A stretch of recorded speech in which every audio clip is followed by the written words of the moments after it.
Hello again, awesomers. It's me. It's your old buddy, Steve Simonson, and we are at it once again. I'm so glad that you're here joining me today because we're going to talk about coaching and mentoring systems as part of our Founder Foundations podcast miniseries here on the awesomers.com podcast. Now, we're more than a podcast. We're a movement, everybody. If you haven't been to awesomers.com and joined that movement, go over there. I think we've got some sort of mailing list thing you can join. And the great thing is, if you join the mailing list, we send you free stuff. Now, sometimes we send you an automated, like, hey, here's a process to find your personal why, and here's a functional org chart example, and here's your company story process. So a lot of free goodies. But we also will send you stuff like, hey, here's an event we're going to. Why don't you come and join us? Or here's something that we think is important that you should know about. Please pay attention. What we will not send you is a bunch of solicitations that involve us making money. Anything that we send you that happens to be from a service provider or related to an event or what have you is something that either we believe in, we use, but there is no affiliate or anything like that baked into it for me. I don't do that kind of stuff. That keeps me kind of clean when it comes to my opinions. I owe nothing to nobody when it comes to that. So if I tell you I believe something's good, you can trust that it's coming from my heart and not from some, arm's length transaction that somebody's paying me to say these words. So again, full disclosure, up until now, I haven't done any affiliate stuff. I don't plan to, but if that ever changes for whatever reason, retirement 2.0 is upon us, everybody. And who knows what the future looks like. Maybe I need a little Scooby snack to pay for an ice cream cone. But I suspect that if I did anything that would change the awesomers.com business model, which it has no business model. The model is I work for free and deliver the content to you. Enjoy. So far, I think I'm smashing it, but it's not a high ROI business model. But really, the business model is this is just my way of giving back. The other way is I volunteer my time at empowery.com, as many of you already know, and that is a nonprofit cooperative. And really, think of it like a trade association. But more, right? It's got the elements of a trade association to help advocate and look out for you. It's got a buying group baked into it so that you can earn cash back from vetted resources. And it's even got cash back on those resources I just mentioned. But that cash back is something that's exclusive and you won't find that anywhere else. And finally, there's a community as well that on the empowery.com platform. So there's a couple little things that I like to do and spend my time in. But if I ever do change the awesomers, like introducing sponsors or other things, I'll be very transparent about it, quite overt. And unlike so many of the things that I see online where people are completely violating FTC standards, like they'll say, oh, I think you should use this, or you go try this service or that, and they don't put any disclaimer about compensation. Not only do they have the chance to get in trouble, which I don't want to see, but it's a little misleading to the person that they are, providing the link to. And ultimately, by the way, the company they're linking to could get into FTC trouble as well. Anyway, all right, there's my little aside for you. Thanks once again for joining us. And I want to talk very briefly about the coaching and mentoring systems that you need to build within your company. In our prior segment, we talked about business development meetings and how important they are for a weekly one-on-one between a supervisor and their direct reports.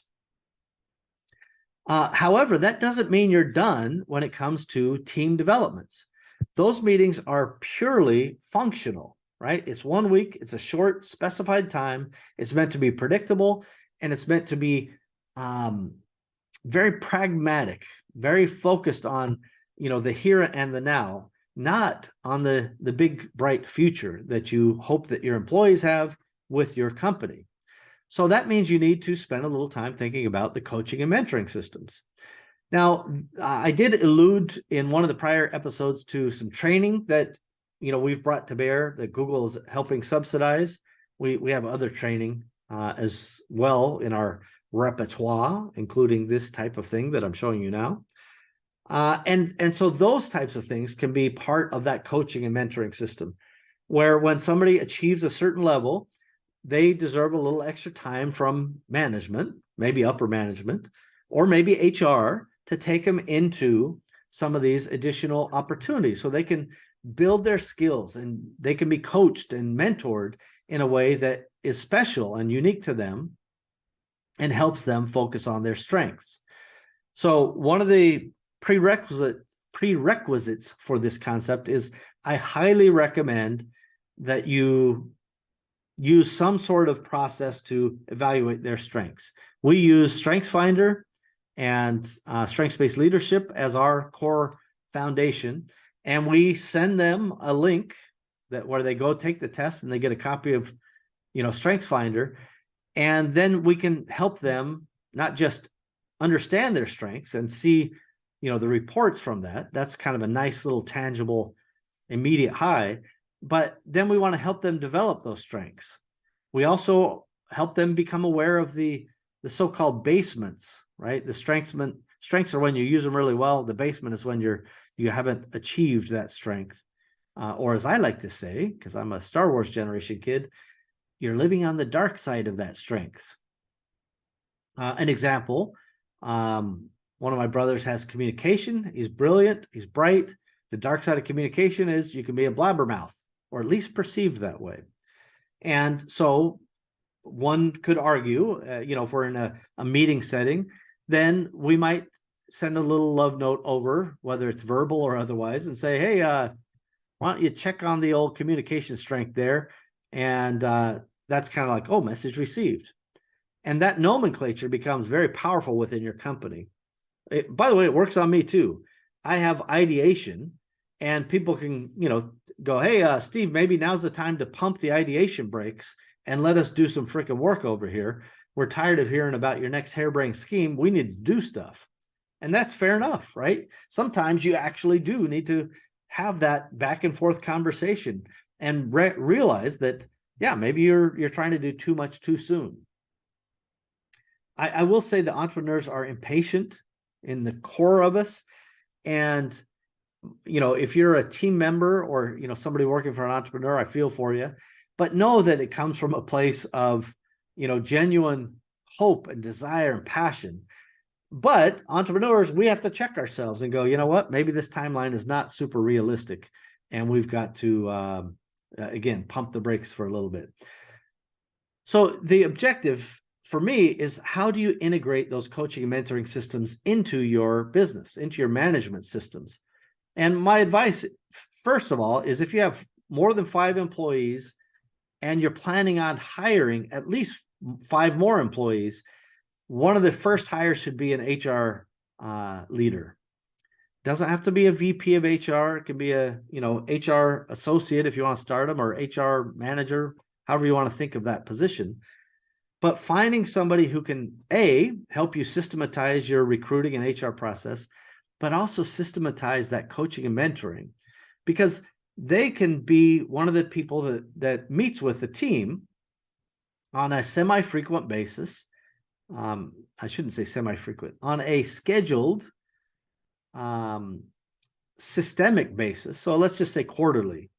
Quarterly, HR meets with somebody to talk about their skills mapping and their road for higher learning within your organization.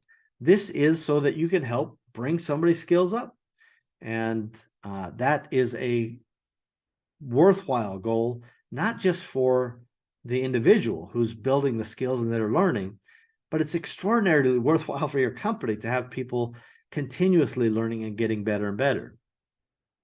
So not only do we allow the team to allocate 10% of their time to whatever training they want, like they can look at the training menu, whether it's related to their current job or not, and they can pick anything on there, and we'll pay for that training, and we'll also pay them for that 10% of their time to go do it. But you need some other allocation on the clock where they can do some additional self-development work. And this is where, whether it's your HR team or the direct manager who's supervising this, you really do want to help bring their skills upward and give them the chance to, increase their position and increase their capabilities. And even if that helps them outgrow the job they're in, all the better. Replace that old job and put them in a new position or some other current job that's available that would better fit this new higher skill level, and let them grow further. People do want to grow.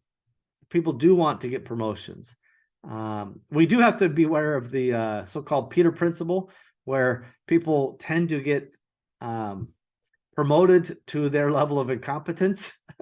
So as managers, and particularly if you're the owner of the company, our objective should be to be very thoughtful about people's wants, desires, and competencies. So just because somebody wants to be your COO, maybe they don't have that level of competency, and we shouldn't put them under any false illusions. You don't have to directly say, no, I think you're stupid, you can't do that. But you could say, gosh, before we get our eyes set on the big prize, why don't we focus on, the next step in your career journey, and let's get on with that, right? And so that you neither have to dismiss, and be cruel about, how you see their future, nor do you have to validate and go, yeah, that sounds good, let's do that. You just have to just kind of deflect it and go, you know what? Let's focus on today, and let's keep your skills, driving to that next position or that next skill milestone that we have for you. So as much as this probably is outside the comfort zone of a typical e-commerce entrepreneur, I want you to know that it's super important to your people, and that means it's ultimately important to your company. If you understand this, it allows you to apply a little bit of time. And again, this is time that you can delegate to someone else, particularly if you have, HR type of people. And they can come in and say, well, all right, let's do a development meeting, and let's talk about, here's, the types of resources we have. What is interesting to you? Or what do you want from this, job? Or where do you see yourself in 2 years or 3 years? If you don't understand that watching somebody kind of develop and seeing themselves and grow on the job, if you don't realize it, how important that is to them, that's their life. Like it's the most important thing to them. And if your position at your company can be a conduit for that and be additive to that versus just, flipping burgers at McDonald's, that will mean a lot to them. And it will engender so much more engagement than, just kind of a, show up, punch the clock, do your job, shut up, and you'll get a check at the end of the week. That's not awesomer. So thinking about what their objectives are and where they want to go, and then being realistic and feasible about, the types of things that you can offer. This is not a spa weekend retreat. We cannot, we're not simply here to fulfill wishes and dreams like the Make-A-Wish Foundation. We are here to get the job of our business done, but knowing that we are on a path to help somebody grow really helps prevent a lot of problems and a lot of conflicts. Now, that brings us to the other part of the coaching and mentoring conversation, which is what happens if you got a problem, right? Maybe an employee's performance is below whatever standards has been agreed to, or whatever metrics are required. And we need to have those performance plan conversations. And we need to say, gosh, you're struggling. And this is where it's more appropriate to be either the manager, where they're directly reporting to, or the manager plus HR, if you have that function in your business. And you want to talk through, what's happening? How do we help you overcome this? And you can rely on some of the things that we already have developed in the past, like the key frustrations and, some of the management techniques we've talked about here to now. All of these things can give you the chance of becoming a mentor to these associates and colleagues, and giving them a way to work outside of the problem and overcome that problem, instead of being kind of labeled as no longer performing and got to go. So having both the opportunity for them to succeed and also for the opportunity to, let's say, recalibrate the position, assuming they're not meeting expectations, I think are important things. And the last word I'll say on this is that opportunity to recalibrate when things aren't going great, I think is an important one. It doesn't always get to happen. So if there's ever a values breach, that's kind of like you're out. It's not a delicate conversation. It's like, no, values breach, gonzo, see you later, lock them out, and let's move on with our lives. Still, depending on the situation, you can handle those things with the appropriate levels of empathy. So now, for clarity, we've had people steal from us. We've had people, steal vehicles, steal money, steal products. When you have had hundreds and hundreds, I'm sure many thousands of employees over the course of years, you're going to have weird stuff come up. And I got no problem firing them on the spot, calling the cops, and documenting the heck out of all of that. But when somebody's been with you for some period of time, especially the longer they've been with you, they deserve the chance to get right. And so the BDMs, if they haven't surfaced it and the problem persists, then you want to dig into that problem more explicitly and work on some sort of performance plan. Again, this can be a system. You document it. Hey, we both agree you're not hitting the job as it needs to be hit, performance metrics wise. And as a company, we're saying it's not okay, but we're also saying we're here to work with you. And so how do you and I work this out? You document all that stuff, and then you measure that over the appropriate period of time, whether it's a week or a month or ongoing for some period of time. And then you readjust and go, did this work? Yep, everything's back to good. Or maybe that's the point. You have surfaced some personal issue that needs to be addressed, and maybe they've earned a level of either discretion or time and loyalty from you that I'm very conscious of relationship equity.